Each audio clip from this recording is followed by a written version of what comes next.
I've made my decision. The winner The winner of RuPaul's Drag Race is 1, 2, 3, 4. Come on, chicken head. That's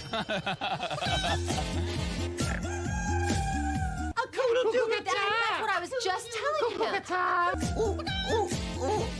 I love my sister. She's so goofy.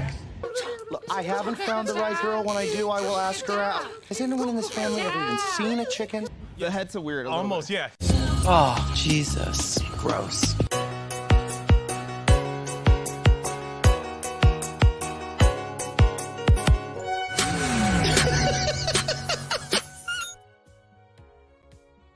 Hey everybody, welcome back to what I can only imagine is RuPaul's Animal Farm.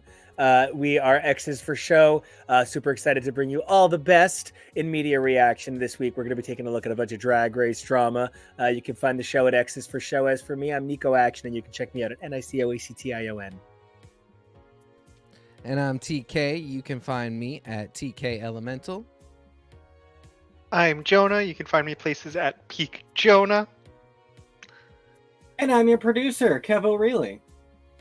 And oh really do we have an episode for you, because there is something happening, you gentlemen, to every royal out there listening, whatever type of crown you choose to wear. We find ourselves in a position that has not occurred in 8 seasons.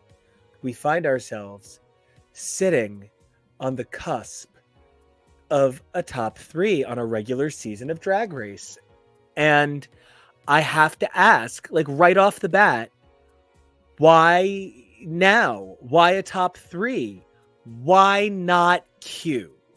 And like, if you're asking me for detailed analysis, and I sensed that you are, I have to say, for my Vegas odds, I think the right queen went home, though any one slightly different performance in any one other episode could have led to a completely different outcome. It was so close, the overall scores. But I'm going to talk about Plain Jane jimming the camera so fucking hard that Steve Carell feels his Emmy being come for. I'm going to talk about Saphira being given some of the most flattering lighting since Elle Magazine started hiring strong photographers. No, we're going to get to that. But guys, why a top 3? Why now? In a season where we've said all of the judging has been off the wall, insane to be sane. I'm going to up the question a little bit. Up it so hard. Because 8 years ago, when they did season 9, and I mean, we'd had a hint of this before, because at the end of All Stars 4, which is 2 teams, so it makes a little bit of sense, but RuPaul, saves both Raven and Jujubee and says, fuck it, we'll have a top 4, and, it's fun and everything. And then it's not until season 9, when we do our first competitive finale, that we do a top 4. And at the time, it makes sense because we're doing this competitive lip sync finale. So you want 2 teams and one, you know the math. But it is then constantly referred to and sort of placed as like, we've made an exception for yet another year and we'll be doing a top 4. At no point has the show ever said, and as we know, we started doing a top 4 at around season 9, and you can always expect that you'll be getting a top 4. I would at most, say that they've done top 4 and just not really talked about the fact that exactly. It's top 4 now. But exactly, some years, like late into it, they have been like, she might do it this year, but it has been so long that, even though there was never a format change called, we all just sort of thought, because we always expect to do the lip sync competition as part of the finale. And I think it is a double weird thing. I think it is odd now looking back on it that the show never said, because we do the finale differently, it's always a top 4. And on top of that, that they just out of the blue this year were like top 3, and then again did not make any note of it. Like, isn't it weird that we've done this for the first time now in 8 years? They were like, yeah, of course it's a top 3 because that's what we do here. I think what is odder is the fact that they're, even though it was never official, it is odd that they aren't drawing any kind of attention to it being just a top 3, just because of the numbers. I'm surprised there isn't a little more shock or fanfare. You know, if I'm shocked about anything, is the first time I'm realizing that up there says Saphymphia Wind. But Jonah, I know I did that on purpose. I'm so glad you caught it. Thank you. And that's my top 2, baby. Saphymphia. And then Jane, talk to me, Jonah. Oh, I read it as me, Jane. Oh, that is pretty Jane as well. UTK, me, Jane. I think that is excellent, sister. But sister, brother, talk to us. Tell us about. Ooh, that makes it sound creepy and religious. Let's get that out of here. Man, don't sell that in a parking lot. So, how do you feel about this top 3 situation? okay, so I'm gonna talk about something to be vulnerable and honest. I was spoiled for this months ago, when there was allegations against Plain Jane that were then proven false. A lot of people were talking about it and being like, can't believe all about the casting, and then someone spoiled for me this would be the top 3. That being said, it is not hard to see how this was the top 3, and you could probably very easily predicted this from the promo alone, that these 3 would be in the finale in some capacity. So if this was a different season where there was a lot more twists and turns, I might have been a lot more upset. But like I said on yesterday's episode, I sometimes peek at the end of the journey, peek at the end of the adventure to kind of see how we're going to get there eventually. And that's kind of more fun than just, I don't know, like nobody knows who wins because there hasn't been a winner yet. They haven't filmed the finale. But I was not shocked in that regard. But everything leading up to it, going into it with a fresh mind, it kind of makes sense. It's so. Someone pointed this out. The only people who have wins that were not in the top 4 was Plasma, who had her 2 solo wins, and then Megami, Maya, and Geneva. But that was with Nymphia. That was the girl group win, and they all won that challenge. And we're not getting to point 25s. None of that. But this season, like, had 5 heavy hitters, 5 people won challenges. Like, it's the level of package that Saphira and Nymphia brought are kind of astounding. Like, it literally was leagues above a lot of other competitors. And Plain Jane is so good at Drag Race. She is so good at reality television. She carved herself a narrative. She carved herself a storyline. She gave herself a resolution. She made herself the villain into the hero, into a softie, into the shady, lovable bitch that we all want to root for in some capacity. Like, these 3 amazingly talented performers, like, I don't think really anybody else could really be here. Do I think they could have done a top 4 with Q? Sure, but in a weird way, this is a better blessing for Q, even though I know how badly she wanted it, because I do not know how much fanfare and support Q would have going into the finale. I don't know if Q's run exemplifies a winner, but I don't want to deny the talent that is Q. It's a complicated conversation because, one of the things we keep talking about is specifically that this is a judged show by a specific set of judges with a specific rubric. And outside of that, you can still have an incredible number of talents. You can still be unbelievably capable, brilliant, have an amazing fan base.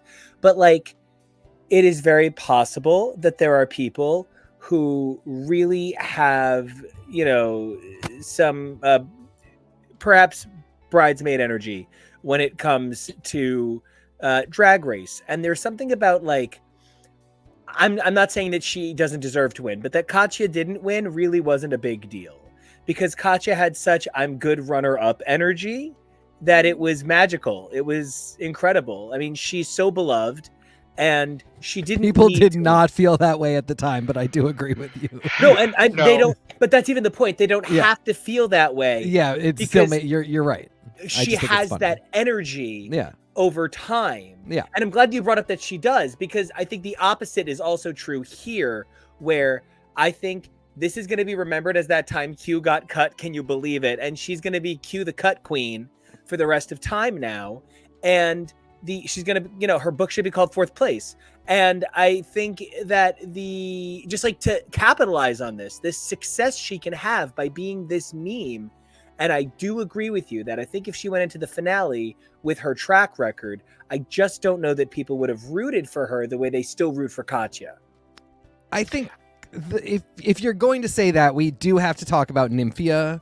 And then we have to talk about the fact of the matter is, and this is not me saying I like Q a lot, and I would have been happy to see her in the finale. Same. But I believe on the show, Q came off as significantly less, let's say, root forable than Nymphia has. And I do believe some of that is because of conscientious choices on the part of production. I do think some of that is just unfortunate human reactions that, maybe didn't get the Melinda Varga treatment. Reactions. There you go. Yeah. On that topic, I had said in the green room, because I completely agree with you, that it felt like sometimes they told Saphira, Plain Jane, and Nymphia how to get in their Mick G lighting, and then they would have Q directed by Tom Green. Right. And I just didn't understand. What I think a lot of it came down to add on is, and I say this non-derogatory, Q's kind of a sore loser. Yes. And that makes she had a couple ugly reactions to losses. I'm gassed. Which again, that's why I brought up Melinda Varga, because that was like the ugliest reaction we've ever seen to a loss. And we love it. But it turned into something, and Q's never, because she never came back and was like, aren't I ridiculous? She kept coming back and being like, I was right. I just calmed down. So it's and that's definitely part of it that I don't know if Q's psyche of, and I don't know if, I think there's a lot of layers to it, and I think one of those layers is production saw this person who maybe psychologically was a little bit more easily able to be fucked with. Yeah, easily triggered. Yes, and they did a lot, and I really don't want to jump far ahead, but like the way that Ru paused, and like you just kind of see Q break, and I was like, it really kind of was unnecessarily cruel. Can RuPaul's be her animal print collection? I don't think they needed to do that to her, because I will say she's been giving us TV. Yes. You don't have to be endeared by how she presented herself the entire time, and that happens. Not everybody is at their most likable, and she's in a pressure situation, and she wants to win. It is just one of those catch-22s where you're telling people, I want to win this so badly, and she wanted to be in that finale so bad. You could see it. You can see how much it meant to her. And they were like, well, you told us this now we have to use it against you. Mm-hmm. And I think they did that week after week. And I won't say mistreatment, because I think Q has gotten her fair treatment throughout the season as well. It was just this push and pull it was the dangling of the carrot on the stick. It's like, no. I'm Q. I will keep coming for the carrot. Please keep giving me the carrot. I'm Q. Yeah. But I mean, I think my other my feeling about it is like, if we're saying, because for me, a big part of it was like, Q obviously was not going to be the winner this year. And so why put her in the finale? Or maybe it's okay to not put her in the finale. Let's say that. But then at the same time, I think if we're really looking at it, Nymphia is probably not going to be the winner this year. It just doesn't feel likely.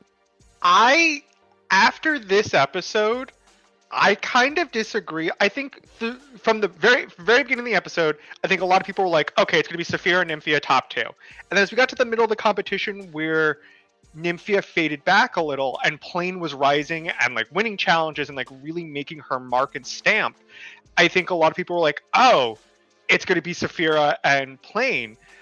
But after this episode, I think Nymphia found the thing that could give her the edge over someone like Plane or Saphira, even though Saphira did the exact same thing of just kind of being a little more vulnerable, opening up, letting them inside her walls, her sugar walls, if you will.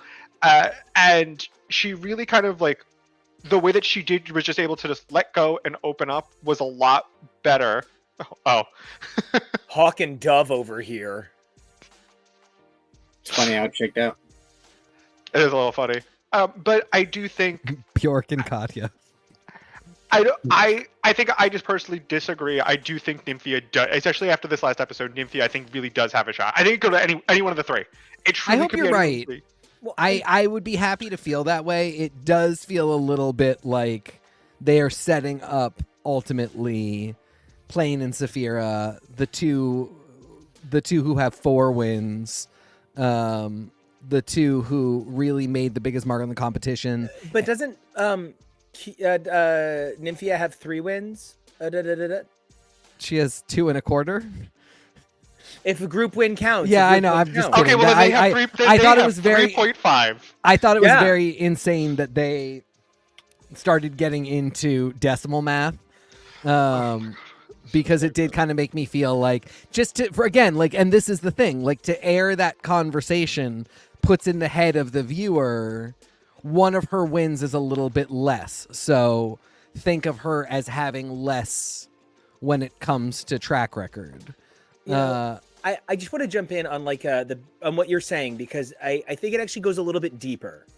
There is something that the show sometimes does and sometimes doesn't do, and it's the difference between CJ and Mandy in the first season of West Wing.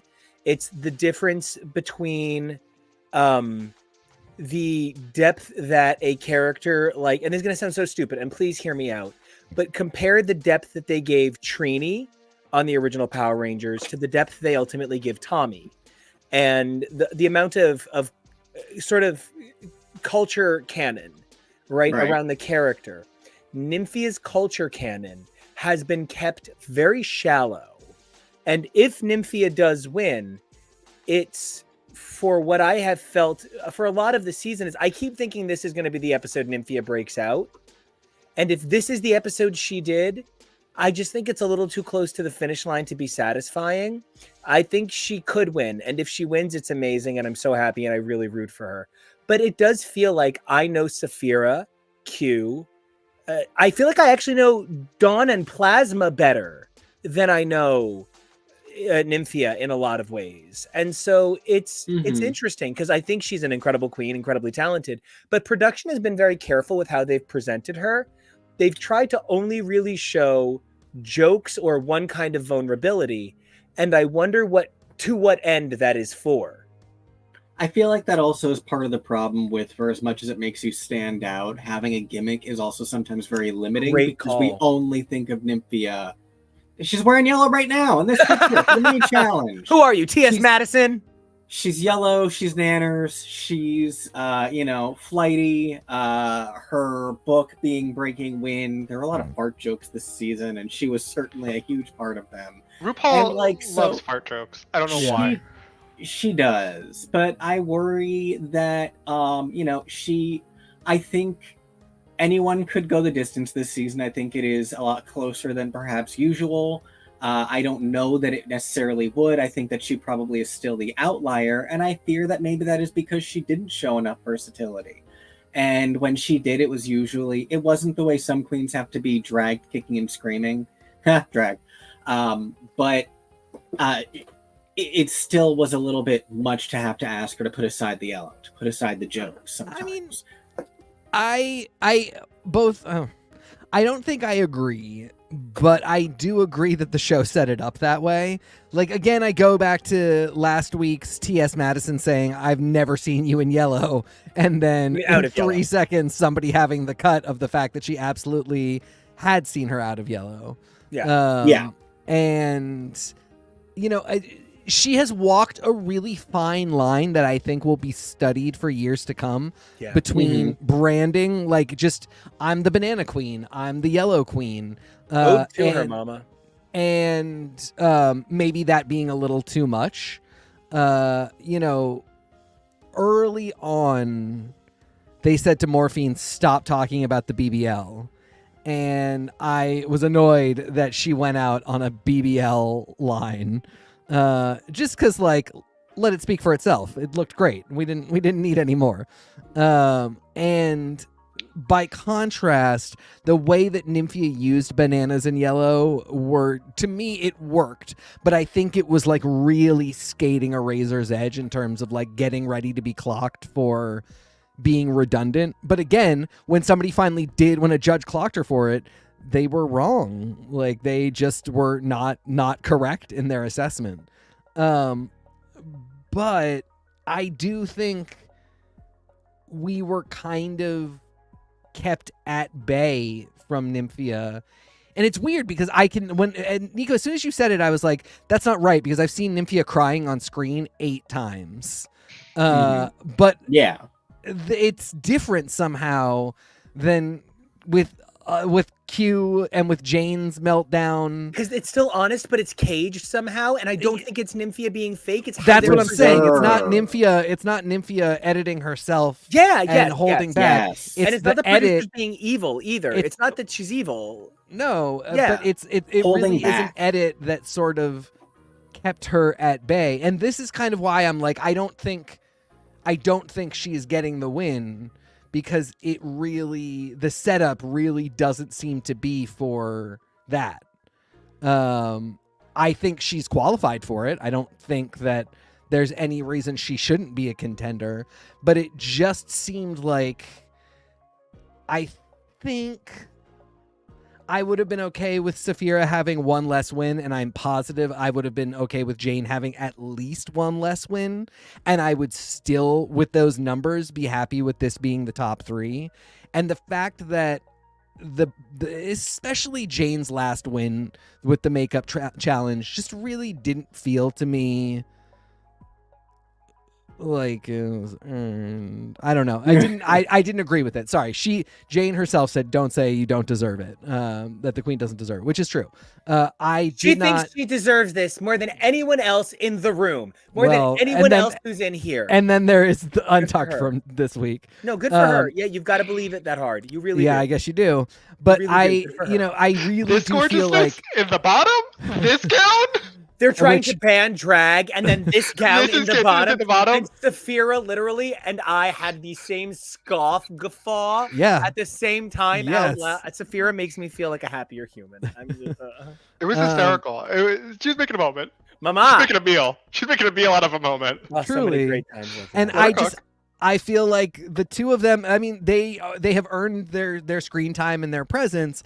But I feel like like I said, the thing I've been saying is like the show, I feel as though has really artificially been like, these two are a huge deal. Get into it. Look at how big they are. And I probably would have just been into them and wanted them to be in the top if things had gone naturally. And so now we're in a very weird place to me. I do want to make a slight argument, because at least my read of it is, I don't know. I think Nymphia didn't have to do as much skating, because I do think there are a number of looks and non-looks that don't involve bananas and don't involve yellow. Between this look, 2 of her ball looks, their amazing chain runway with the whip, there were Nymphia, I think because she told us this, we've obviously focused a lot more on when she did do the banana and the yellow, but I don't know if people paid as much attention to when she didn't. And so it's easier, I feel like it's easier to remember, oh, she did wear yellow and she did reference bananas, as opposed to, well, wait, when didn't she do that? Because it's not what our brains, I think, are trained to think about. But at least my take on it is, I don't think she's probably been she's been on U.S. Drag Race, one of the most successful Asian queens we've had in a really long time, and we have not had a U.S. Asian winner since Raja way back when on season 3. And I think the show will be clamoring for something like that in terms of representation. It's not a diversity win. It's something to just bring a perspective. She's from Taiwan. That's a huge kind of deal to have somebody for the brand. I really think, and I love Plain. And there's a small inkling of me wanting Plain to win for how she just delivered the season. I think they're setting up Plain for an All Stars. And I really respect your point on Nymphia didn't wear banana as much as it's presented. But one of the things is we literally did clock every episode banana like a drinking game, that whether she wore it or said it, there was so much mention of it. And it's something that I want to talk about as the storytelling device. There's plenty of episodes of Traitors where Phaedra did nothing truly insanely funny evil, but she's our Phaedra. It's something that the show Buffy employed with Oz. They tell us right off the bat that Oz is so quiet, and then they bring up that Oz is quiet every episode so that when he's outspoken, it's powerful. They kept reminding us by editing choice, because Nymphia doesn't choose when her break-ins go, but they kept reminding us about the bananas and the yellow and the idea of, and I will say this, the thing that I do find the most cloying about Nymphia is the self-doubt thing. You can be as self-doubting as you want, but in a professional setting, you cannot make your self-doubt other people's problem. That is unprofessional to walk around the room going, oh my God, guys, but no, it's going to be me that goes home. That smacks of amateurism. Yeah. And I'm not saying that Nymphia is amateur or unprofessional. I'm saying that that's one particular skill that I think she occasionally showcased a lack of, that the producers took advantage of and used as a trope for her throughout the performance. I really do think they, at least for my money, and I hear what you're saying, I do, but we were reminded of the yellow and banana so much that they even made sure that other people reminded us of it when she didn't. And I can only grade what I see, and what I see is a show where Nymphia has a trope. And I think she and Plain Jane have kind of that same vibe. I really see what Keva was saying. I think the branding is occasionally what holds them back, because I don't know what Saphira's brand is. Saphira's opera singing came up twice. Saphira, the singer, didn't even come up that much compared to like Plasma. I even think that in a lot of ways, Plain Jane's avant-gardisms were played down. Correct, I agree. But Burger Finger, that shit is Cronenberg meets the East Village. I don't know what happened to that. Yeah. And so how do you guys feel about everybody else's gimmicks kind of being Gottmik? No, well, that's an actual person. But I was trying to be like Gim Got, and then Gambit. Gottmik is Mick is incredible, and we love her, and we just think the world. Just think the world. Just think the world, right? Yeah. But total queen, everything. But so how do you guys feel about this idea that Saphira being an opera queen didn't come up that much? And the fact that Plain Jane kind of obviously is a performance artist really didn't come up that much either. How do you guys feel about, and because I also think Q being like seamstress queen came up a lot. I mean, I think what it is the Sasha Colby edit, where the thing, her gimmick is not opera. It's that she is she's mother. She is the queen of the season. She can do it all. And in some ways, this is a thing where being a jack of all trades is better than being a master of one. It came up about as much for Monet Exchange, who was an opera singer, who probably should have done that instead of the singing that she did that time. Also, Monet Exchange, just another incredible queen of excellence who came back around this year. We loved covering, what was this, such a silly show that she had? Glam Slam. Thank you. Yeah. So just such a With great my nemesis, Robert Anderson. Hey, he's all of our nemesis. Goddamn right. Yeah, I mean, like that's the thing is it's another place where, for all that you are pointing out, like the vibe of Jane's talent and the sort of direction that she leans in, it really has been a thing that Jane is kind of doing great on all fronts. She doesn't really stumble that much. I bet she doesn't have to wait in line at Dunkin'. And when she does, no, surely. Well, it would depend on the Dunkin', but we can talk about that. What a cultural joke, and I loved it so much. But she kind of pulled it out at times where you were like, Jane's cool, but I bet she can't. I bet she can't do a verse on Power. I bet her verse will be, safe but weak, and then it's a great verse, or Jane's great, but I bet she's not going to turn out a great look for this thing. And then she turns out a great look.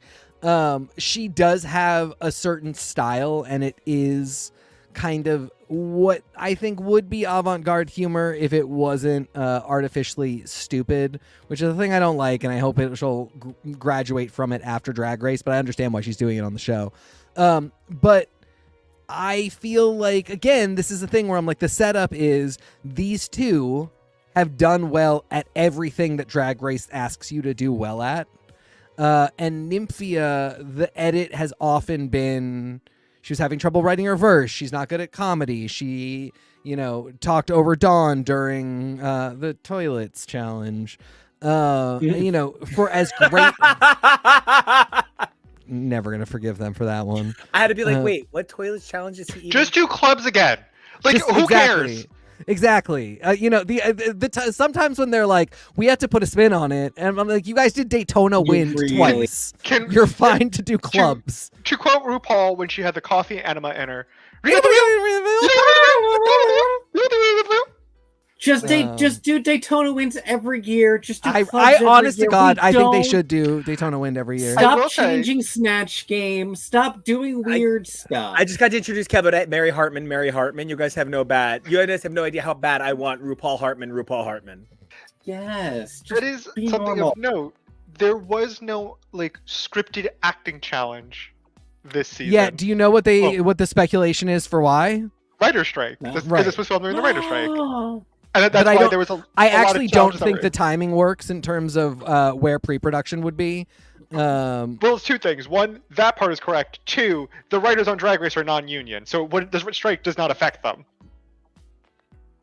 They are they? Yeah, no, because they're covered under the competitive reality show union, which is the game show union, which is why it's allowed to continue on, because it's a competitive game that results in a prize. Right. And so they are literally contracted under the same thing that does daytime shows. That makes sense.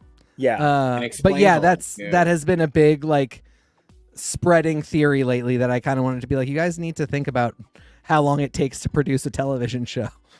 It is true. The only credence I will lend to that theory is that this season particularly had a lot of challenges where they did them themselves. We had 3 design challenges. Yep. We had the only one that I think stuff was written for them was the SNL parody.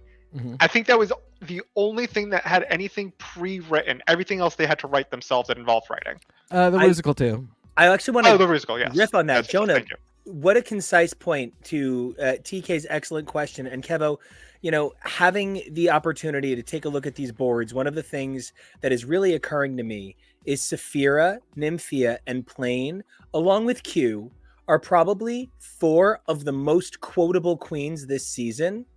And so let me ask you a question. You can have a project come out where you pay $100,000 to make it, because you have to pay each actor $10,000, and then you have to pay a writer $10,000, and the rest all goes to production.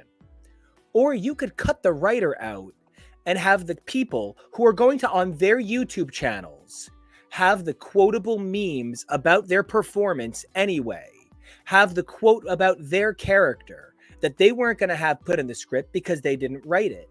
In a lot of ways, this embraces the fact that these queens are going to make memes of the things they personally come up with for these ideas anyway, and it's making sure Drag Race owns them. It's making sure there's no chance that Saphira or Q or Plasma, Dawn, Nymphia, Maya, or the rest of them this season, any of them say something so good about the challenge that they don't own. I mean, it's been like that, you know, I shouldn't say it's been like, we saw that come to fruition in the Little Pound Cake Challenge, where this thing that I think was entirely associated with Alaska, because, you know, Alaska then picked it up in All Stars when she did the Little Pound Cake look, and we just thought that is Alaska's thing, even though it's also, you know, Lanacia Sparks's too by extension, but Lanacia's never, you know, touched it. But I think all of us, you know, we're always just like, that's this amazing thing that Alaska came up with. I have a Little Pound Cake t-shirt and it's Alaska merch. It's not Drag Race merch, but because it is on Drag Race owns it as well. And when that challenge came up, it was a really important reminder that, like, RuPaul will use whatever is owned by the property. And this has also come up this week because somebody finally published a tweet that got picked up about the fact that "You're all born naked and the rest we're all born naked and the rest is drag" is not RuPaul's quote. Which I was surprised that more people did not know. But yeah, of course. I mean, like, it's not even this. That's not even one of those things that I'm like, RuPaul is evil and Frax, and like clearly she's evil because she also took this quote. Drag is all about your influences and, you know, taking pieces of pop culture and knitting them together into your persona and finding ways to turn things that we have all experienced and taking things that you experience in your own life and in your own journey and repurposing them for culture. That's how drag builds part of the culture. I think it's really interesting that Drag Race has become a very efficient engine for doing that and does sort of lock people into, while you're here, you are a content generator for us and you can build off of that, but you don't get to keep it. It's not all for you. And you don't really get to share it with, you know, anybody. You share it with us. I think it's something that's really easy to get disillusioned about, but it is just kind of built into what makes the show work. Well, and I think by removing the writers, yeah, it just makes it even more true because now the queens are writing it for them. And that's, you know, it's pretty significant. And the other thing that I'm kind of wondering about based on this conversation that you're really sort of bringing to light for me is, as I'm considering this season and these queens, how many queens have been joke writers over the years? Like, professionally. Oh, not many. Because a lot of these queens have been dancers or singers or seamstresses or, I mean, you know, the odd city comptroller. But, like, you know, for the most part, if they've been in the arts, they've been in something, you know, faggy. And so, like, I'm really interested to see how many queens are going to be joke writers in the future, because something else that occurs to me is there's never been a true songwriting challenge. Look, I understand. I'm a professional songwriter. I have been paid to write songs. Hey, what's up? So, like, I do understand that songwriting is a trade and it's an ability and it's a skill set, and that it is it's math. And, like, at this point, if you can sing into an app, the app will auto-tune generate the song for you. So we're all songwriters. Nobody should feel like music is inaccessible to them.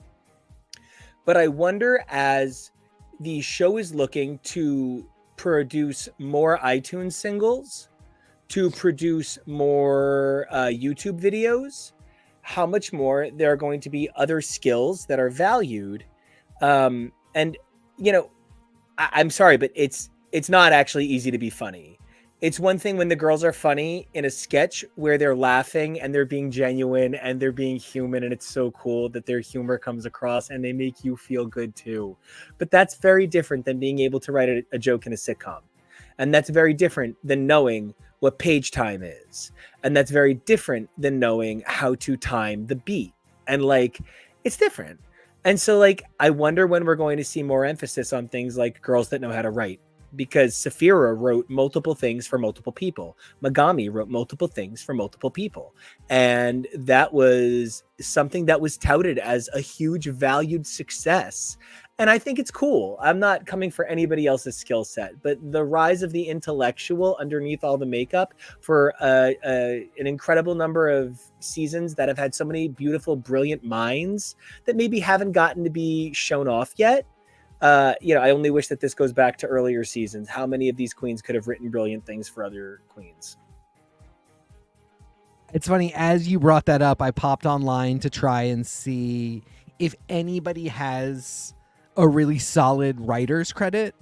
I was looking at Bianca would be my first check, and no, I imagine she does, but like outside of her own, like the first thing I actually checked was AJ and the Queen, because I was really curious, like did anybody, and the closest thing is one episode was written by not a Drag Race queen at all, and not really a drag queen, but Drew Droge, who does the Chloe 7 Yee sketches. One of my favorite things in the world. Yes. It wrote an episode of AJ and the Queen. But, outside of writing their own comedy tours and everything, again, Katya was one that I looked up. No significant writing credit. Trixie, Jinx, same thing. Wow. Jinx might be the closest, but again, they're all her shows. Yeah. If you're asking for like a writing credit on like a show that's not theirs, like a TV show, like a sitcom, something like that, somebody else's like I'm looking for a Megan Gans-esque credit. Yeah. I do not believe anybody on Drag Race. I know there are legendary queens who have people like Jackie Beat, Jackie Beat, Peaches Christ, like people who have like written and done things like that would have credits, but they're not on the show. They're not really associated with the show. But I have to wonder in some ways why. That's yes. and I think the best example is Megami, because and this kind of takes us over to poor Nymphia. The degree to which it has been demanded that we all recognize Nymphia didn't write her verse and that Megami wrote it, and it's a great verse. Megami really does deserve credit because it is a good verse. I'll make you a believer. And I think Megami's got some serious songwriting chops. She might not understand what punk rock is, but she has some serious songwriting chops. And Don't do that while I'm drinking water. Don't do that. Sorry, but I gotta say my piece. David Bowie. I see you, April Lavigne. I'm really I know I don't know what the most famous songwriting credit somebody has that's not their own is, but I know songwriting is a better example where some queens have written stuff for people that are not them.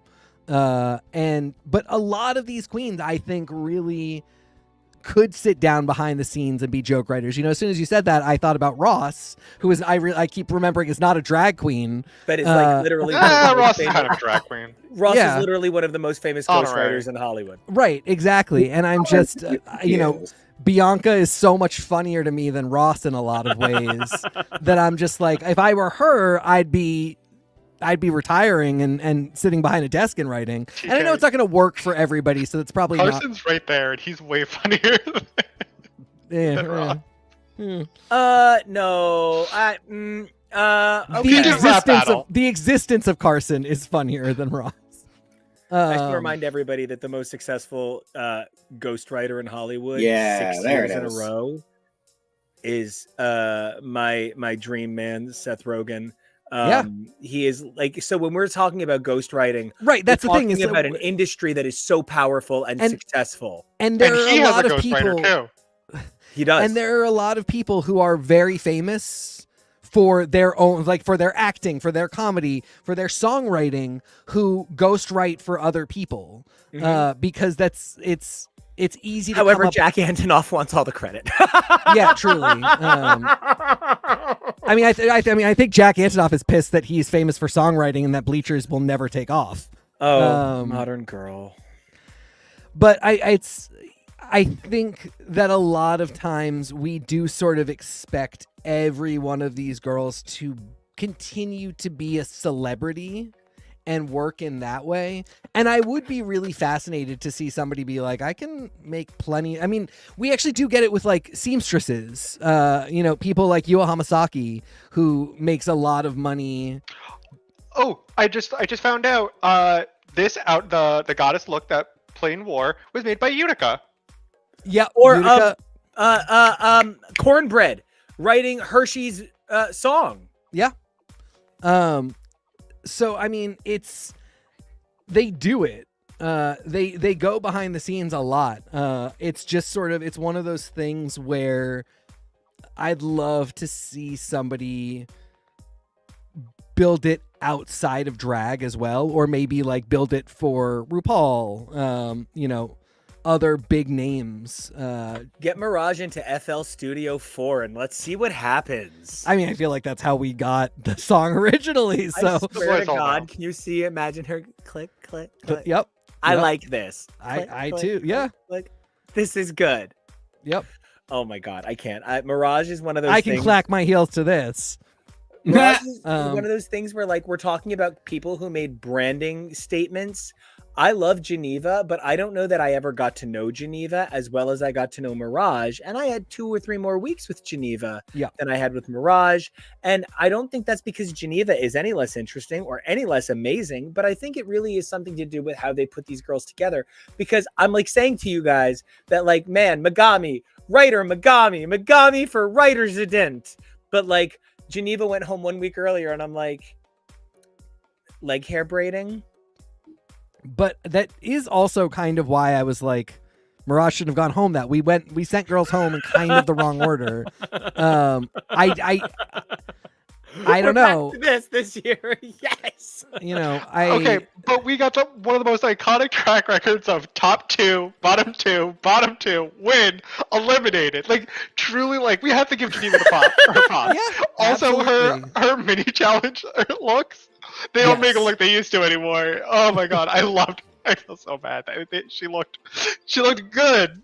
She is La Diva Mas Latina, and I can't take that away from her. I think that was Morphine. No, wait. No, it was Geneva. No, it was Geneva. Yeah. Oh, it was Geneva. Okay. Geneva. La Diva Mas Latina. Well, it rhymes the way things rhyme on this show. It rhymes the way equal rhymes with equal. Okay, guys, no. Can I tell you one of the things that I love the most about this season?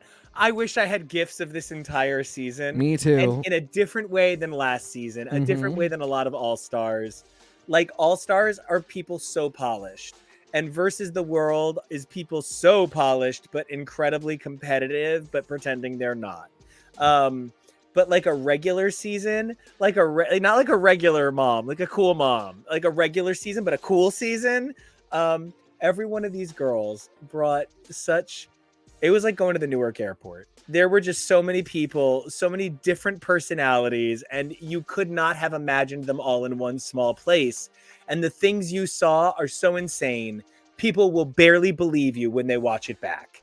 But like, I think these girls really represented a greater swath of social personality dynamic than 15 did, in a way that makes them both beautiful different things. I'm not saying that because Twin Peaks is a funny zeitgeist, Gilmore Girls can't be cool for being an encapsulation of an era when they're both about small towns. You can both be seasons of Drag Race and have very different vibes and still be beautiful together.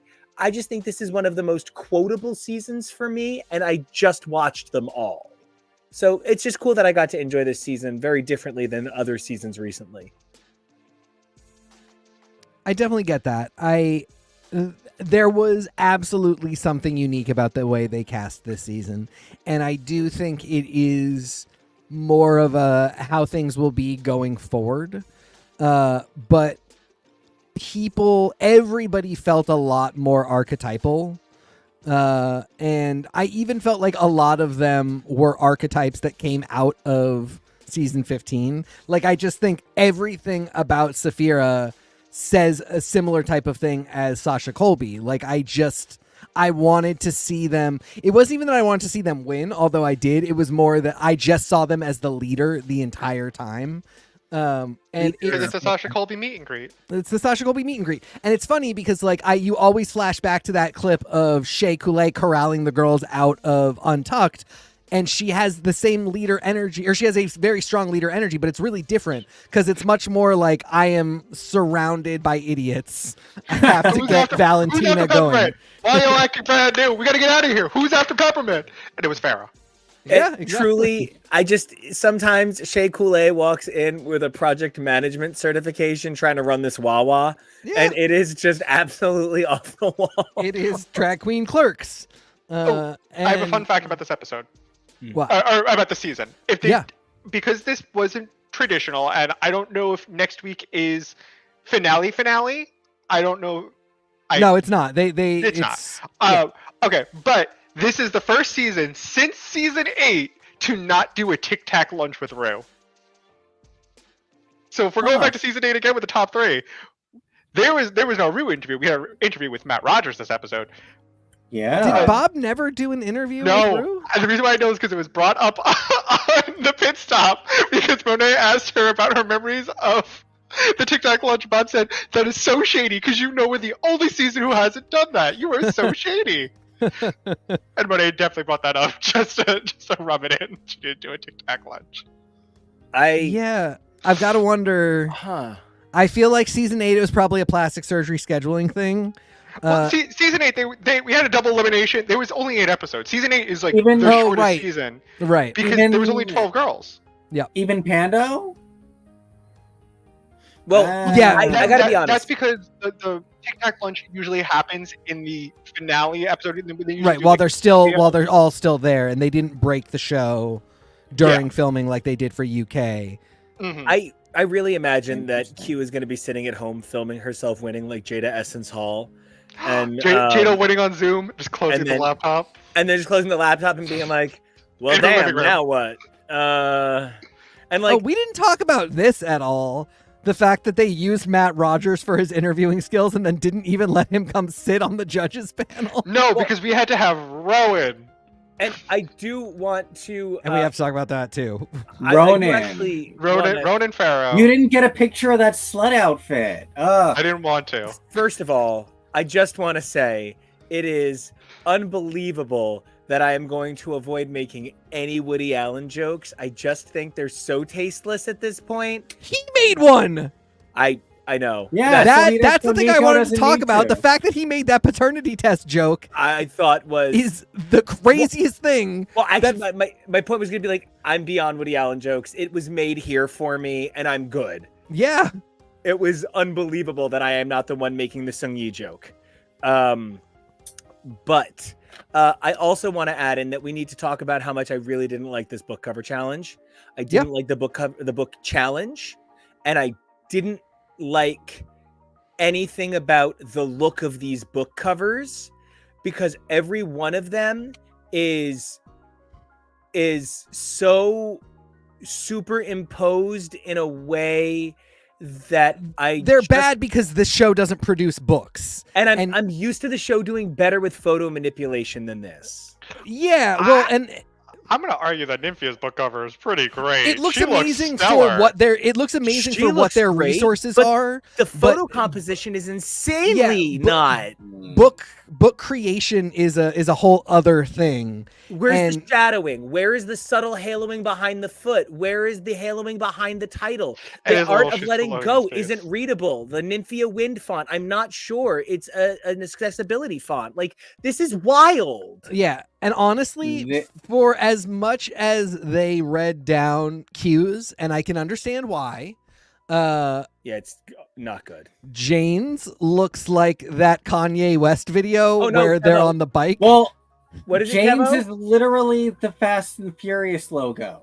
This is literally same down to like the steel like texturing of it. This is literally just the same as the Fast and the Furious logo. But like the smoke plume coming up behind, so it's Ain Ash. No, is that a geyser? What? I don't know what it was. She's at Yellowstone? Yeah, she's walking away from the crash. That's the plane crash that she. No, she's at walked Yellowstone. She's at the disaster she's really walking away far from from is the an crash. ecological disaster. And I really She want got to ask. thrown. I don't want to be like that person, but guys, in that plane image, where is the sun coming from? Yeah, fair question. No, it went down with the plane. There Then is no how sun. is it over her? Bad. Don't worry, you're thinking too hard about it. Don't. Global climate change. I'm so glad that they read her because it's not good, and but also like I think you're right. It's it's not RuPaul's Drag Race is not equipped to make a book cover that is worth us having the conversation about whether or not it was a good cover. And anybody would who's be wondering, like- I literally am a published person. I literally do this professionally. Yeah. It would really be like this song, getting into one of the song challenges and being like, it's not ready for the Grammys. We know that though. And so they judge them like this is clearly a drag song that we're doing on Drag Race, and that's fine. But they were talking about the books like, if I went into Barnes and Noble and I saw this, I wouldn't pick it up. Yeah, because you guys didn't. There's no publisher here that's helping them do the cover. God bless Saphira, who figured out something that just happens to work almost, but it still doesn't look like a real book cover would be enhanced ever so slightly more that you would know it was professional. First of all, none of those people read. None of them walk into bookstores. RuPaul has not read her books, Michelle's books, anybody else's books. Bookstore. I believe RuPaul has books read to her or gets book reports given to her. You mean when I walk up to Hudson News at the airport, not the bookstore? Come on. Thank you. But yeah, no, you do bring up a strong point though. Of it is lacks effort in terms of making sure they look great on production, but then that makes it a really janky challenge. My other question is I wish sometimes they would just give a little bit more about what the fuck is going on, because Matt Rogers kept being like, in your book you write about X. They didn't write these books, so how they were told to write like excerpts, like stories that would go in their book, like a Chelsea What is Handler it, thing. Lost? Where is that going to go? It's a little confusing. They want it. It's essentially like the Dragazines challenge, and they've done some of this stuff before. But you're not wrong in that it is a little confusing, like what the full parameters were. But And they didn't write stories. I'm sure they did. Like that's clear based on the fact that like Matt Rogers can't just magically know this stuff. Somehow they had to have gotten the information to him. But like, you got to tell us a little bit more about what we're doing here so we can understand how to judge what's happening as audience members. And again, that takes me back to the idea that this show has disconnected the audience from the ability to understand whether somebody actually did well. And I want to ask a question about that, because I have been in a weird place in my life, the same way the show has been in a weird place in its personal journey. And so sometimes, I get a little hot on air, and, I am oh so sorry when that happens. What can I say? I'm an artist and I'm fiery. That's my Latin heritage. And I just can't help it. I was just about to ask if you were calling yourself a spicy Latina. I really was. And one of the things that I get a little defensive about in the world and life is sometimes I'll be like, no, that vocal was bad. And people will be like, well, that's because you're a music person. And my thing has been this year saying to people, weird though, none of you studied acting at NYU under, and I just lost his name. Oh, Doc Ock, who's the head of the acting Alfred department. Molina. Thank you, Alfred Molina. At NYU. So, fuck off, because you all tell me that was a bad acting performance. Or like, none of you studied under Twyla Tharp, but I get told those are bad dancing performances. Right. And like, it's this weird thing where I'm also told that the makeup is bad, but I don't know anybody that studied with Kevin Aquan. And so he's dead. So right. But he probably taught somebody beforehand. So I hope so. His secrets died with him. Right. Oh my god. I kind of think they did. The Mystery Diaries of Kevin Aquan is my new favorite Tori Amos musical. So I think what I'm getting at is this challenge, hearkening back to earlier challenges, sort of does actually highlight something. How many girls have come in and said, I actually have a marketing degree, or I actually have an engineering degree, or actually my degree is in... It was a computer science degree. It was just in the engineering program. It counts. CS is my sister. That's my sister, and I mean that. I really do, and I'm encouraging of it because we Actually, don't have it's a little enough... bit more like a cousin. I think the other engineering disciplines are supposed to be my sisters.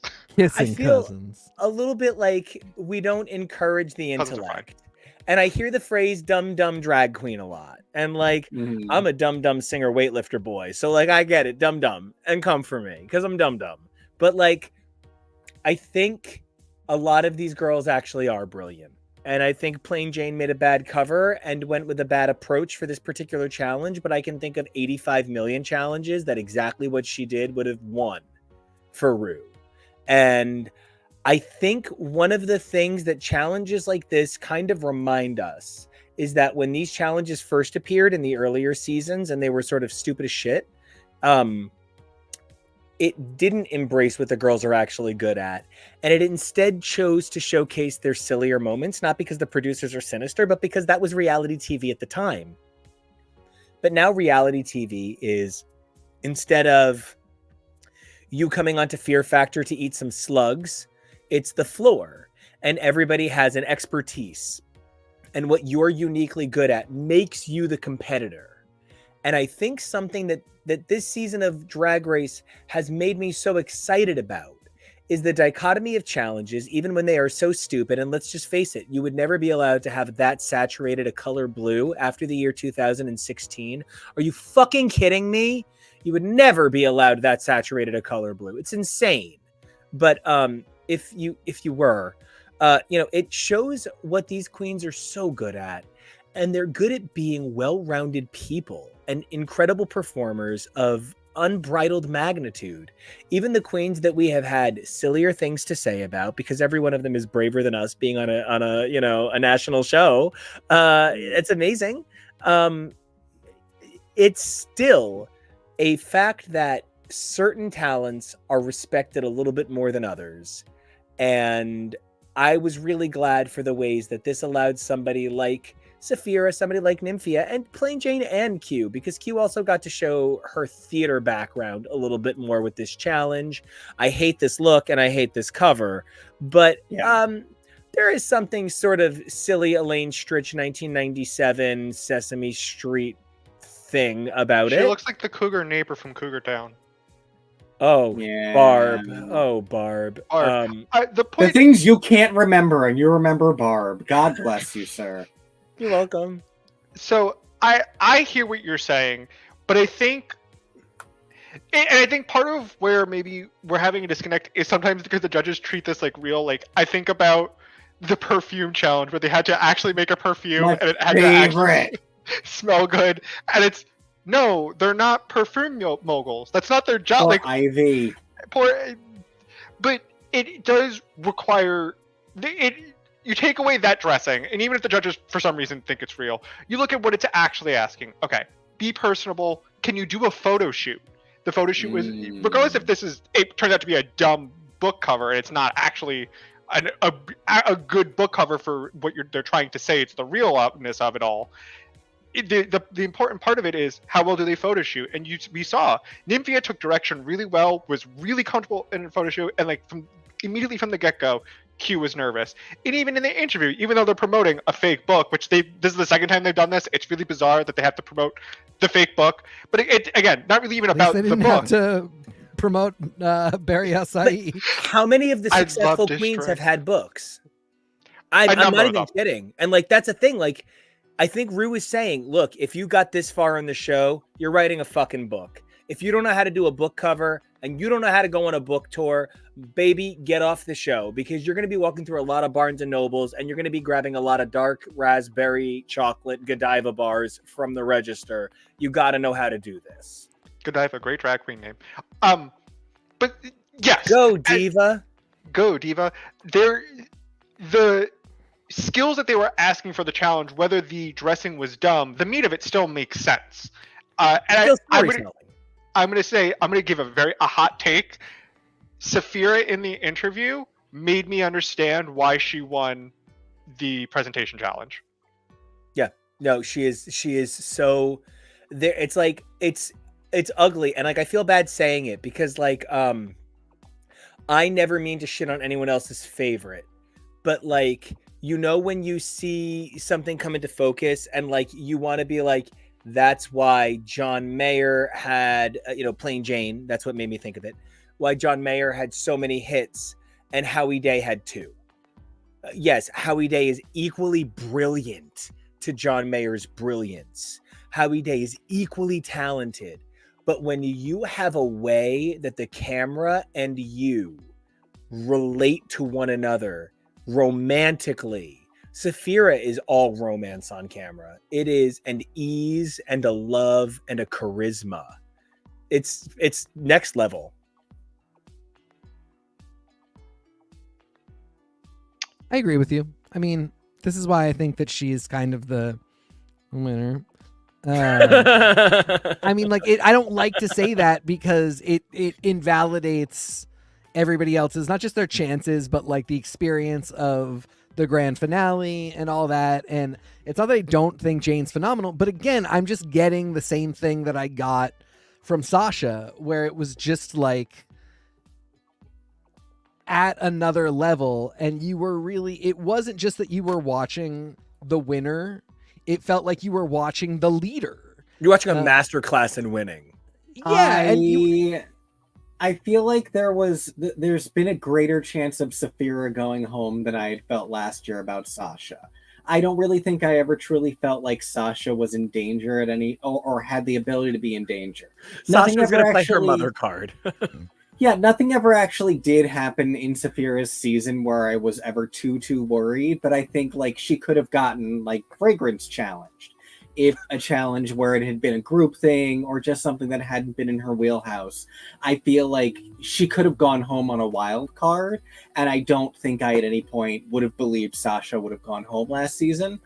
But she has still always been from the beginning and throughout the entire season, despite the fact that I felt she could have gone home. It felt like she was always a main contender. It always felt like it was her season to win, kind of from the very beginning. Can I bring something up? Because I worship the ground Saphira walks, and my head says Saphira, my heart says Saphira Nymphia, and the rest of my body says Plain for the win. take that with what you will. It is circling back to a point we talked about earlier with Nymphia and the yellow. Saphira has worn blue a lot this season.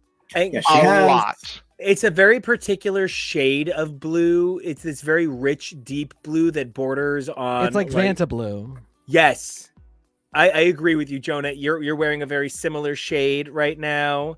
I'm wearing my best Saphira. It's hard because Monopoly. When you accidentally, when you imprint something onto yourself, and there was just a moment where I was like, Saphira gets me. She understands my humor. Like sometimes when I'm working on a song, I'll be like, oh my God, I can't wait to pitch this to Saphira. And it's so exciting. Hey, Saphira, mama, if you're listening, girl, I got songs for you. And I think part of what happened this season is I sometimes feel like production made those same judgments. And, I never once heard Saphira called out on wearing so much blue. But I agree she did. And something that's weird is I mean this really positively. If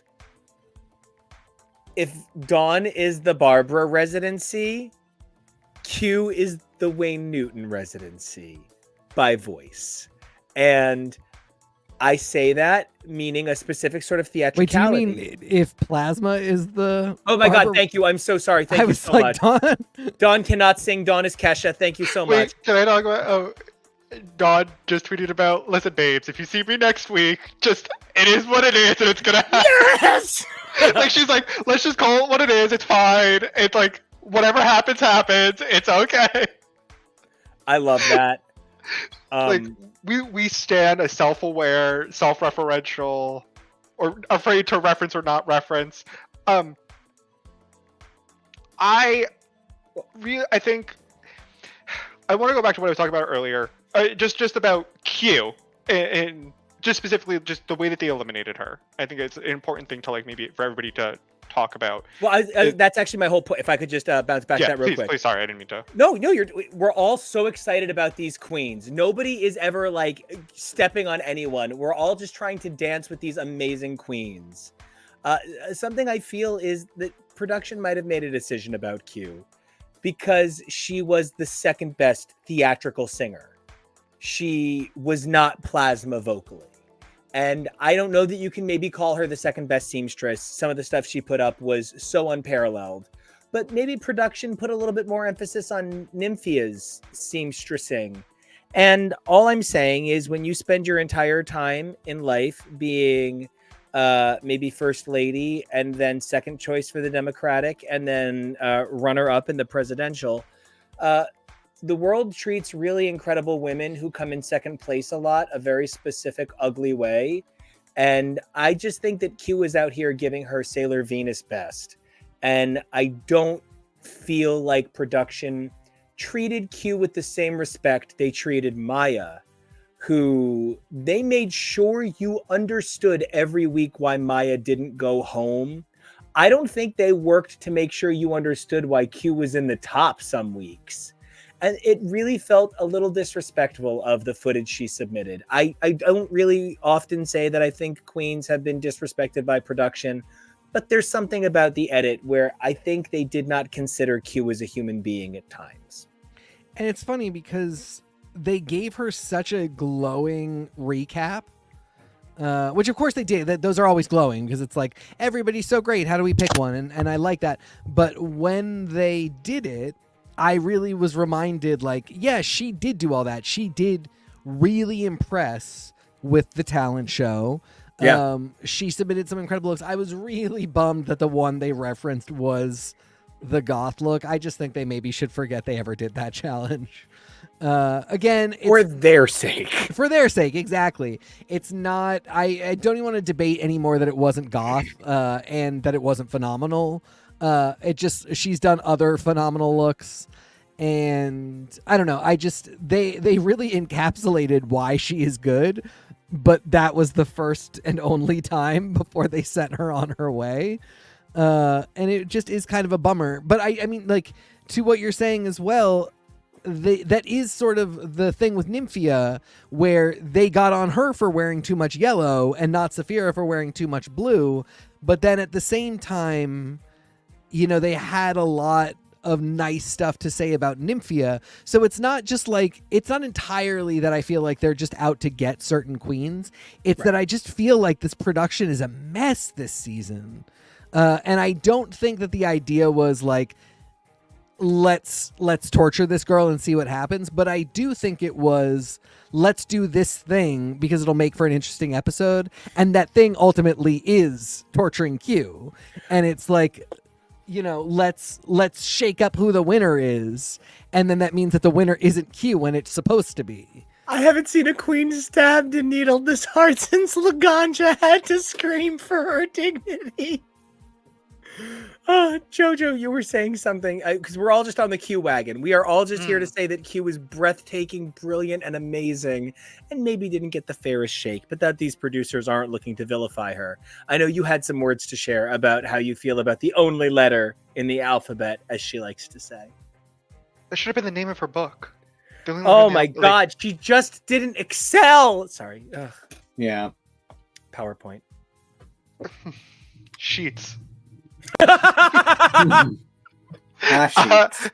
Sheets. Sheets, the rival to Wawa. No, it just felt like you looked at Q throughout the competition and it felt like judges were really happy to edge her along for a while, and we all just kind of watched, so I guess we're complicit. It's really bizarre. I wouldn't say bizarre.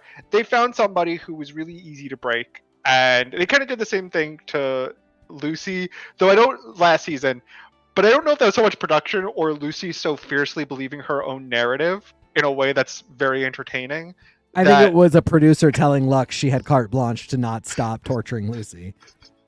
If we're going by mini challenge wins, then I actually... Okay.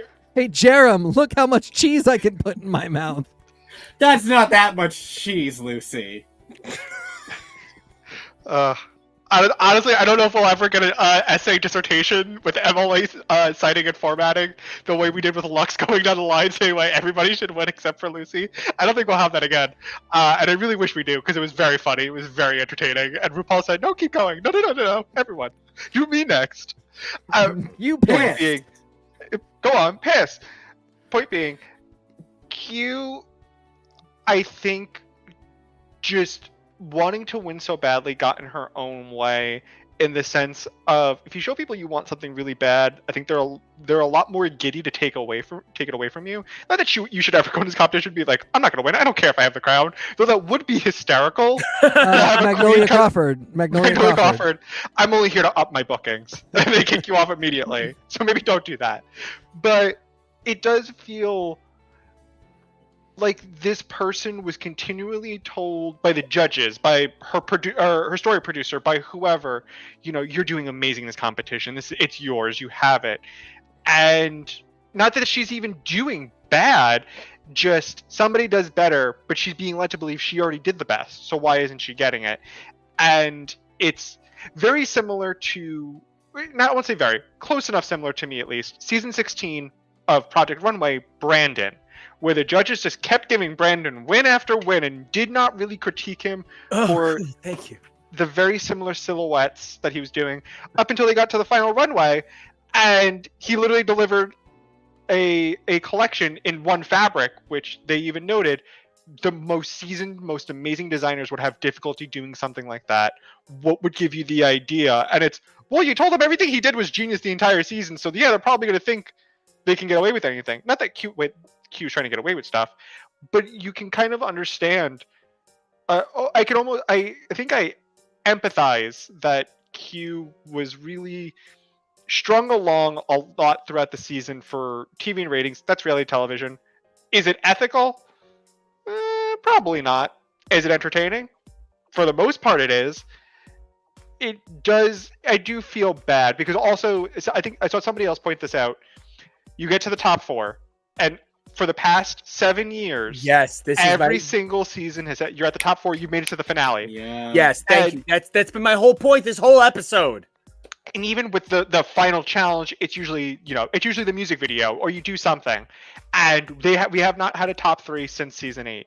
And you get here and you want it so bad, you think you've already made it, and then it's ripped from you're like, crap, I'm in the bottom 2, and then you hear your sister get called, Shantae, you stay, you're in the finale, and you're like, and you hear your name, and there's a pause, and in that moment, we saw Q believe, oh, it's going to be a double Shantae, and then RuPaul just said the most generic, thank you for showing your bravery, your talent, and your artistry. Now sashay away, and it's like, oh, that's why I said it was a little diabolical, and I don't think they really needed to do that to her. They already kind of tortured her the entire season. They couldn't just finish her off immediately after, make this one a 3-pump chump. No, okay. Also, I really kind of wish RuPaul, after Q got eliminated, said, cue the music! That would have been very funny. The other thing that I think about when I think about Q's elimination is there is a certain sense of maniacal showmanship. Something that we have occasionally accused RuPaul of is not knowing RuPaula. I love her. She is amazing, RuPaula. I think I had that once. No, I got the shot before college. Something that we have occasionally accused her of is not brandishing a show. And I think we are going to look back on this as a gag. This, man, because what if season 17 there's a top 4? Fuck! Then Q is the bitch that just wasn't liked. And it's tough. To even more your credit, season 14 had a top 5. Yes. I mean, it's not necessarily personal. It is just drag.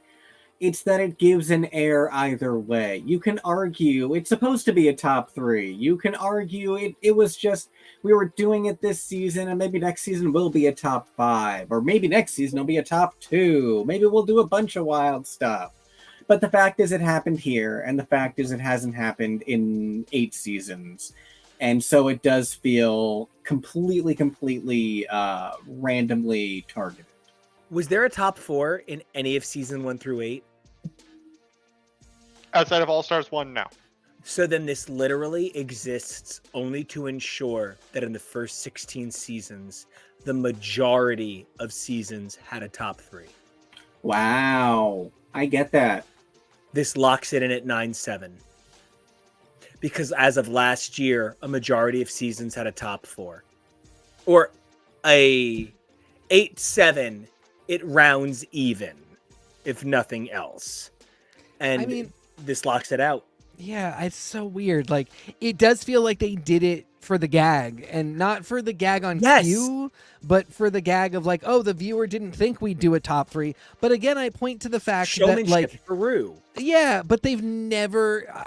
Every season I go into it confused because they have never codified. You know, I my first season was season 6, and then I did 7 and 8, and between those I watched all the previous ones, and so I just kept being like, oh. You know, it's a top 3, and you know, it might be at a venue and be a different night, but it's still a top 3. And you know, then they started doing the lip syncs for the, you know, with Bob and Kimchi, and they just did a little more of a show, but there was no competitive aspect. Like Ru had already chosen, and well, she chooses when she picks the videotape, but whatever. And then we did season 9, and I wasn't even surprised that there was a top 4. I was surprised that we were doing the live event also has a competitive component, and the top 4 made sense at that point. And so it was a seamless transition into this idea that we're doing a competitive finale, and that has to then include... Oh, wait, hold on. Was season 12 not a top... Was season 12 3 people? Well, season 12 did have a top 4, but that had Sherry Pie. Oh, right, Sherry Pie. Right, I was just like, why am I thinking of only 3 videos? Right. Technically, it's a top 3, but... Yeah. No, you're absolutely right. I was just trying to remember why I saw 3 videos. They intended to do top 4, yes.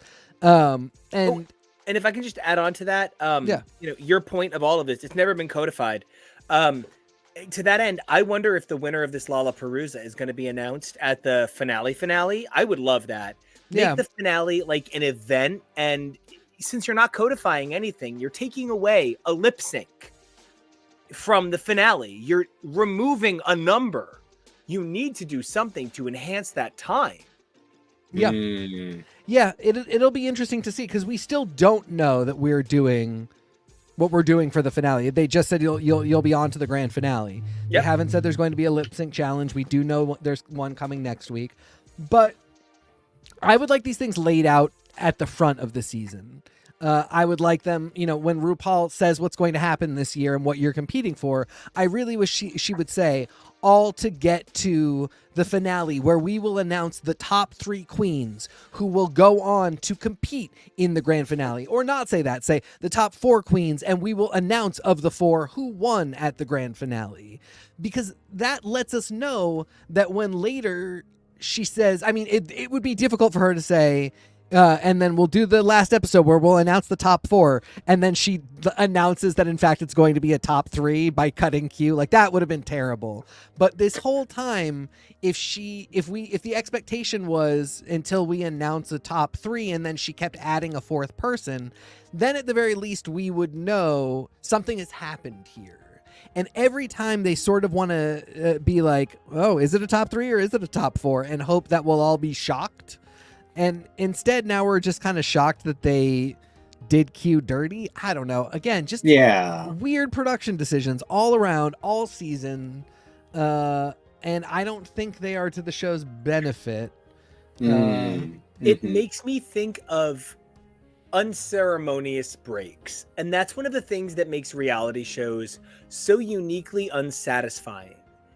Do I think the right people won the Traitors? No. I think actually the audience should get to vote on who had the best season, and that person should win. The person who wins the little pot wins $25,000, but then the audience votes on the big pot, and that's $100,000. And that should be how some reality show out there works, because I think when you're talking about satisfying shows and you're talking about things that hit what you need, I think nobody is saying it's time to go back to Lost, because whether or not you liked the ending of Lost, it felt like an ending. People will sometimes say, let's go back to Breaking Bad and we'll re-explore those things, because there are elements left unchecked. When people say they want an all-stars of a reality genre, it's because these are real people with so much more to add.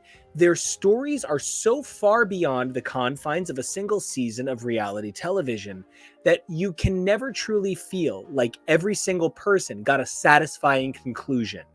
And I think what I'm walking away from this season with the most is I feel Hershey was done so dirty, I can't even begin to imagine her show. But if I'm saying three people who I feel kind of stolen, the season stolen from, I think that Mirage should have been top 6. And I will go to season 16's grave saying that. I think that Dawn should have been in many multiverses in the top 4. I think that everything Q did, not letting Q be in the finale, she should do that terrible cornbread rap from the beginning of 15. Q should get to do a horrible rap about her sisters. I don't know. I don't want to say that somebody deserves a participation trophy for having shown up, done so well, but I feel robbed. This is maybe the worst I feel for a queen since Valentina, but since Valentina literally openly chose to be a horrible nightmare, I don't think she brought it on herself. What was Q's mistake? Having her own human fallibilities? That's just bullshit. And I know this isn't RuPaul's fairness race Drag race either. camp, Thank you, Kevo. Thank you for sorkening my stupidness. You're this welcome. is not RuPaul's drag race camp. It's not important everyone gets to play. Sachet. Yes, but Q did such a good job. I just feel heartbroken that she's not in the finale. I just feel like it's not fair. I agree. Are these... Oh, Kevo, I don't want to correct you, but I think you have Morphine labeled 5 and Q labeled 6. And I do believe... yeah. They are switchy pants. I'm on it.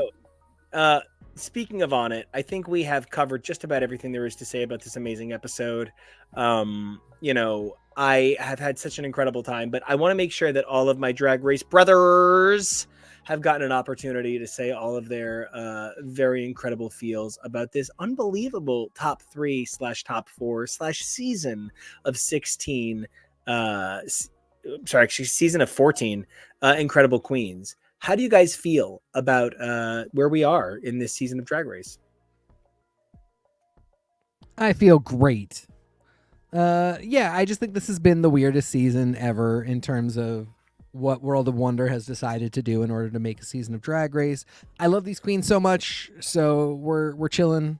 We're enjoying what we've got, but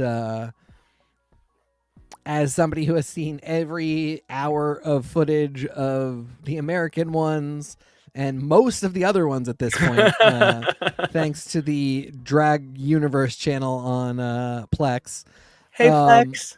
Thank you, Plex. Couldn't do it without you. It's just this one has been so weird, and I keep saying weird because it's not all bad, and it's not easy to make a TV show, and I think some of these things that I'm like, it was kind of a total faceplant, might lead to some interesting conclusions for what to do. So I'm not against experimenting, even when sometimes I'm like, was the experiment the Stanford prison experiment? What were we doing here? This is an episode of MTV's Fear. Yeah. But I love them all so much, and I'm really excited for the LaLaPaRuza next week. I think that'll be a lot of fun. I hope everybody comes with very ready to play energy, except for a mandatory meeting, who I hope is coming specifically to yell at Plain Jane. I actually hope Q is such an incredible, ferocious, sad, miserable cunt. She just sits on the stage and refuses to dance. Yep. I hope it is just like, and then she makes $1 billion trillion off of her bad day. But I hope it is just one of those things where she sits on the stage and cries and does not get up the entire number. And they move her along anyway because it's moving. Sold.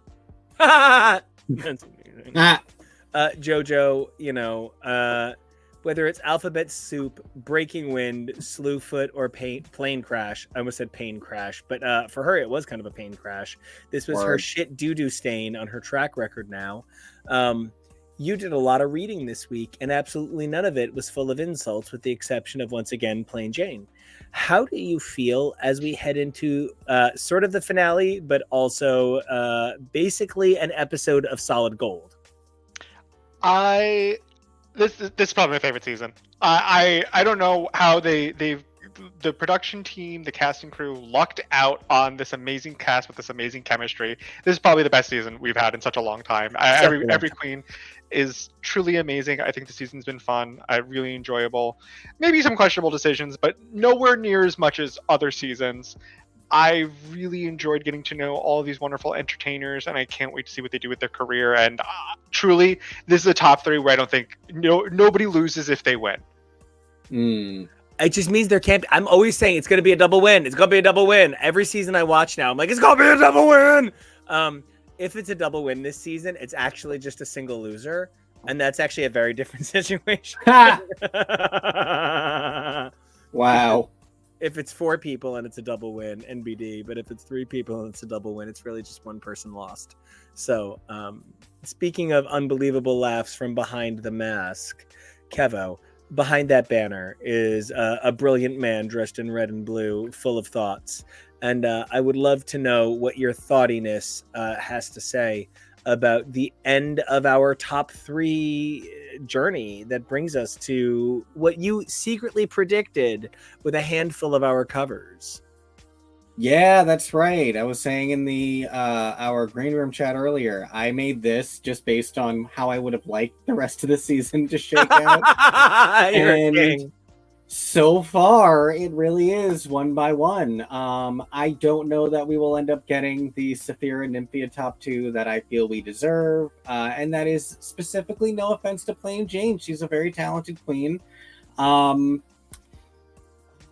just feel like America can't root for you, Dorothy, and you need to work on that. And, either way, I feel like any of the remaining queens have an all-star in them or something like that. I want to look back on our earlier coverage that I flashed some of the covers of and see what our early predictions were and see how close to correct we are on everyone. And it's really an interesting thing. And I hate that I just said we're going to wrap up the episode and then I have another question. I'm so sorry. But guys, it's such a weird statement, but I don't want to see Geneva on an All-Stars. I actually think Geneva deserves another chance to compete. She went home so early. I would just let her compete on a season of Drag Race Mexico. I think that would be really cool to see a queen who clearly has a strong command of multiple languages get an opportunity to showcase her excellence and skill in her multiple cultures, because she is American, but she also is a Latina. And I think that would be so amazing to get to see. I think that's a great, that's going to happen. That has to happen at some point. A queen who is of another country, has heritage from another country or a strong bond to another country, absolutely should get to compete in that country. I think if I could choose one person who I don't think, gave the best showing in their season, obviously they placed really high, but... You would send Brooke back to Canada? God damn it, Nika. 100%. Was that your joke? Oh my God! Yeah, that was my joke. That was I my thought joke. you were serious. I'm so sorry. I didn't mean to step on your joke. You're No. incredible. No, that my joke was I are would make Brooklyn Heights. Literally incredible. I would make Brooklyn Heights do Canada. You are Because so incredible. I'm dead. yeah. Anyway, yes, but I think Geneva for Drag Race Mexico would be phenomenal. I've always thought it would be really interesting to see Lady Camden or Charlie Hides on UK. There's a few other. Nikki Doll. Well, Nikki Doll runs France. But Nikki Doll runs France. there you go. But yeah, I think that would be really cool, and I think that's something I'm ready to see. I think would be really fun. You know, and it's so interesting because I don't know that I would have gotten there if I hadn't thought about the fact that I need Mirage on an All Stars. Guys, it's gonna sound so dumb, but what if Sugar and Spice had to alternate? What if Sugar and Spice had no choice on their All Stars? On their All Stars. All right, No. we've had some good ideas today, but I think we're pitching over the cliff. Now you're pitching Parent Trap. No, but that's actually kind of my point. Can Sugar and Spice from 15, which we loved at the time, really either one of them have a fair shake on an All Stars when then for so many of the points that they were on their season, they were either connected or now that I'm on my own, can either one of them truly fairly compete for their own sake in an All Stars the way somebody like a Mirage can, who has made such an indelible mark on the franchise that's why I'm saying somebody like somebody like Geneva, who hasn't had a chance, should get to do something like Drag Race Mexico, where somebody like Megami, who has had a chance to make a very strong mark on the franchise, should move on to something like a Grand Slam, should move on to something that maybe isn't as competitive, because I think that Megami has proven she's incredibly talented, but not necessarily at the punching people week after week in competition. I just think we are at a place where there's so much value to who these queens are that their futures are kind of limitless. And I was definitely making a joke with Sugar and Spice alternating, but maybe not, because neither one of them really has a great chance on an All Stars without each other's identity. And I just think there's a lot of possibility for the future of this franchise based on, as Jonah said, one of the best seasons in a really long time. All right, let's wrap this big boy down. All right, so we got a big board.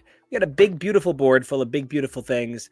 While this season of RuPaul's Drag Race might almost be over, we have a number of amazing programs coming your way. This has been an unbelievable revolution, but we have things like my number one show of the year, maybe, Knuckles. I'm just so stupid for the Sonicverse.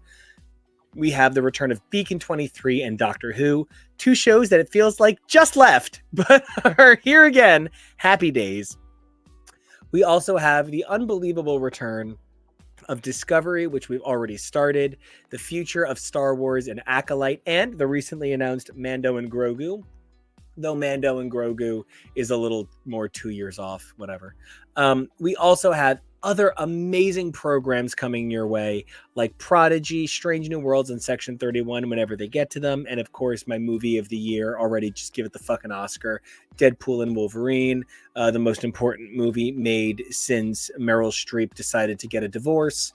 And I am just so excited about the future of our channel. Not that I haven't loved what Drag Race has offered us this last few months, filling in for everything that was acting and writing strike affected, because those people deserve living wages where they can support themselves and their families. But sometimes I did long for a talking echidna.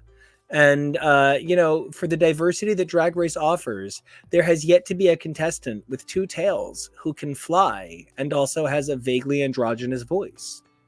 Gottmik is the closest, but yet to be. It's more of a float than a fly. It is more of a float. Exactly. It is Mario Tanuki shit. So, I am so excited. All right, somebody give me your number one off this board. Give me where you can be found and start this chain going. Jojo, let's go with you. Knuckles. I'm excited for Knuckles. We're Good coming choice. out soon. Good taste. You can find me places at Peak Jonah. All right, producer extraordinaire, Kevo, the fact that you make this show beautiful like Saphira and yellow excellent like Nymphia is just beyond the pale. And I just want to make sure you don't get queued out. I want to give you your props. Thank you so much for all of the beautiful production work you do. And we're not going to cut you at number 6 or 7 and leave you to release all of your videos on YouTube. So sorry, Plasma. Where can everybody find? Got any more jokes? Do you want to throw any more jokes? I got Jokes. jokes that I work all the time. So Kevo, where can everybody find you on the interwebs? You can find me in New York. No. You can find me on the internet at Kevo Really, and on this Tuesday, I believe, I'm going to be on Traveling TARDIS talking about something I am very excited for, which is the new season of Doctor Who. I just rewatched all 4 specials in preparation. This is a really interesting era. One of the things that I'm finding, because I randomly got sucked into watching some old Teen Wolf today, and Nico and I have been watching a lot of TOS. And, the fact is, TV evolves, and this is so different from how Doctor Who started in 2005, but it's not 2005 anymore. So this is going to be a wild summer for this. It's a wild summer for Disco, for Star Wars, for Beacon 23, and I am super stoked for everything we're going to be talking about this summer. Teak, what about you up there? I see your little Star Wars hat. Wait, but where can people find you? I did that first. Oh, my bad. I'm the worst. Star Wars hat. Before I do that, what is the cats icon I see? This is the thing I want to go to in June. So this has Drag Race House royalty in it. This is a reproduction of Cats at the PAC NYC Performing Arts Center, featuring a predominantly queer of color cast. It's the Cats Jellicle Ball. It's a restaging of Cats as a drag ball. And it's going to be really exciting to see excellent queer people of color getting to showcase what it is that makes them just as vital to the New York theatrical community as the predominantly white opening cast of Cats. For 2 nights only, huh? It's That's because June to July, my love. Oh, whoops. But also it is a short run. It's actually not every day in that time. It is important to note that it is very rare that a major theatrical performing arts center gets the rights to restage something that should be on Broadway. Yeah. So the fact that this is running, I think it's a grand total of 38 performances, is significant in every way. Fair enough. Very excited. That looks very cool. Not my pick because I just found out about it. I did spend the afternoon watching Beacon 23. How was it? It was really good. It's they picked right up where they left off. I mean, I really, given how recently it ended, I'm very curious what the thinking was. Like if they just filmed it all and broke it up, or what the deal is. But yeah, I mean, it's its same high caliber of quality. Can't wait. Oh my God. Can't wait. So that I was pretty excited about. I guess next up it's really got to be Eurovision. Yeah, it's Eurovision, which will be great, and then I'll just be nasty and not excited about anything until Deadpool versus Wolverine. Not versus, just Deadpool and Wolverine. It's kind of always it's Deadpool, so it's always versus. Deadpool verse for Wolverine. Deadpool X Kongverine. Yeah. I just keep dreaming that is actually Wolverine from the animated series and not Hugh Jackman. I do know that is what you're dreaming. I don't even prefer him, but if you want to talk about that with me, you just find me at TK Elemental. Nico, you can't say Knuckles because Jonah already said Knuckles. So what do you got? Oh, well, then it's pretty easy. If I'm looking at this board, if there's something I am like breathlessly awaiting, it is certainly Daredevil Born Again, the continuation of my favorite fictional character in the whole wide universe. I think there is something really incredibly potent about the idea that it's born again and it's truly being born again on a new network. There is a lot of excellence here. If it can deliver the same atmosphere of diverse character that I came to expect I've seen a lot of images of people like Kingpin and Punisher and Daredevil, and that's all very exciting. But I really hope that that same level of female power, incredible characters of color, and diversity of perspective, where it's not all just people running for positions of power, is shown. Provided they can give me that, I know that this is going to be in that same oeuvre of excellence that the original Daredevil ran in. While season 2 is occasionally rough, it is still better intentioned than 99% of TV out there. And I'm just hoping that Born Again can deliver on that same benevolence of spirit that I came to expect from the Defenders universe at its best, and perhaps not its Iron Fist most awkward. That all said, you guys can find me at Nico Action. That's NicoAction, but way cooler than that. And don't get me wrong, I'd really love it if you guys check me out at those places. I got somewhere that you better be checking me out before then. If you guys want to check me out on stage and hear what it's like to hear me sing and dance and grab at my muscles and bulge, definitely come see that. That's the cool part. You guys can check me out at Come On Everybody. I have been given an opportunity to perform my cabaret drag king shtick in Brooklyn at this unbelievable venue, a venue that has won Queer Bar of the Year multiple times. 10 Yards Clothing has given me this unbelievable opportunity to perform for Straight to DVD's show, and I am so fucking over the top ready to perform with S Laughter. I'm going to be performing with Suddenly Audrey, Vampirosa USA. God, I'm so sorry that some of these names are so uniquely pronounced and I'm doing a terrible job. Sherry Poppins, Cristal Almighty, and Lindsay Blowhan. I feel like if somebody said to me, you get to be a part of something as excellent as the drag scene in New York, I would say to you, not a chance. But here is the drag scene in New York show. So do come and check that out.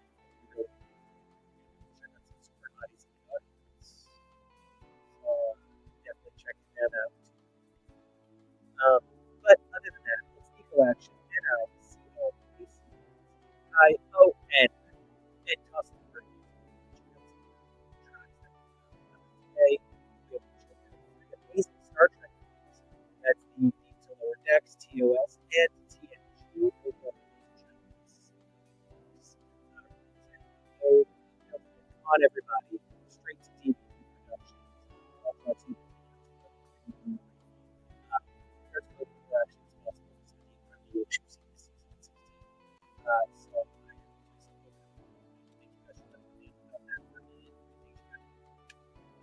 Like, comment, subscribe. Otherwise, but yeah, the thing you guys do. Number one, stay safe. It's a spooky, scary world, but we know you guys can handle it like a werewolf bar mitzvah. Number two, we want you to be brave, because even if it's a spooky, scary world, what you bring to it is incredible. And number three, evolve daily, because who you were yesterday is amazing. Who you are today is incredible, but we just know who you're going to be tomorrow is the best you've ever been. And, we really want to see you guys there, especially not just tomorrow, but, next Saturday. Next Saturday would be pretty cool.